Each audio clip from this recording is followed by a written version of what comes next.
শেখ হাসিনা তো ভারতে পালিয়ে গিয়েছিল, তারেক রহমান পালাবেন কই? পালানোর তো জায়গা নাই।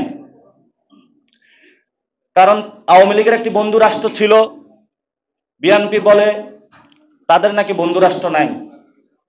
আসলেই তো সত্য, তাদের বন্ধু রাষ্ট্র নাই। এজন্য জিয়াউর রহমান আগে বুদ্ধি করে বলেছিলেন, অথবা গানের মধ্যে যেটা আমরা শুনতে পাই, প্রথম বাংলাদেশ আমার শেষ বাংলাদেশ। শেষ যদি বাংলাদেশ করতে হয় তাহলে অবশ্যই আপনাকে রিফর্মের মধ্যে আসতে হবে। কারণ বাংলাদেশ, পুরো বাংলাদেশ রিফর্মের দিকে যাচ্ছে। যদি রিফর্মের দিকে আপনারা যেতে না পারেন তাহলে বিএনপি নামক যে দলটা আছে এটাও নিশ্চিহ্ন হওয়ার পথে হাঁটবে ইনশাআল্লাহ। এখন এই কথাগুলো আপনারা দীর্ঘ সময়কালীন একটি রাজনৈতিক দল গড়েছেন।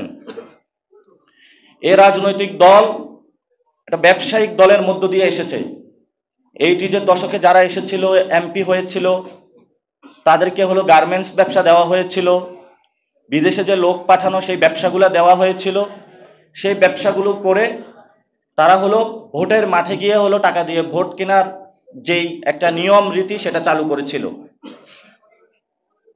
একটা সময় ছিল বিএনপি প্রার্থী খুঁজে পেতে অনেক কষ্ট হইতো, কিন্তু যখন আপসহীন নেত্রী আমাদের একজন পলিটিক্যাল ব্র্যান্ড অ্যাম্বাসেডর বলেছিলেন, আমরা আগে দেখতাম সাকিব আল হাসান নামতো মাঠে, তারপর হলো মাশরাফি হলো মাঠে নামতো হলো নৌকার ভোট চেয়ে।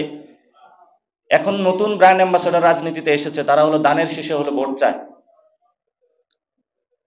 তো ধানের শীষে যে আপনি ভোটটা চাচ্ছেন,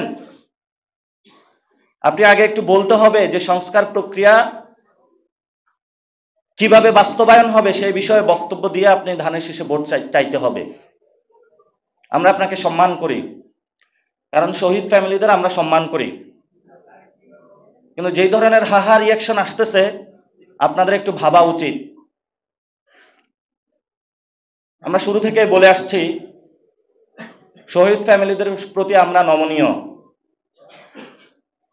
কিন্তু ৭১-এর মুক্তিযোদ্ধা কার্ড খেলে কেউ যদি স্বৈরাচার হইতে চায়, ২৪-এর শহীদ ফ্যামিলির কার্ড খেলে কেউ যদি আবার নব্য ফ্যাসিস্ট হতে চায়, সেখানে কোনো কিন্তু আমরা কম্প্রোমাইজ করব না।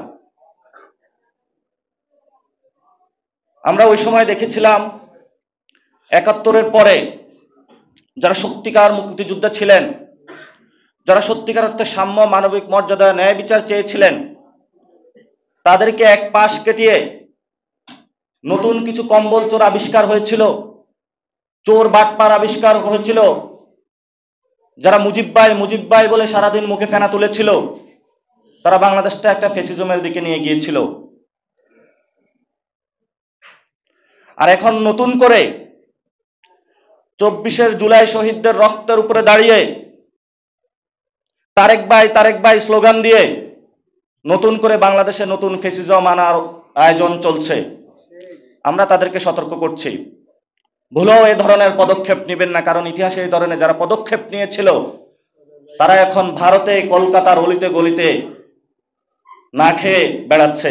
তাদের পরিণতিও আপনাদের হবে ইনশাআল্লাহ।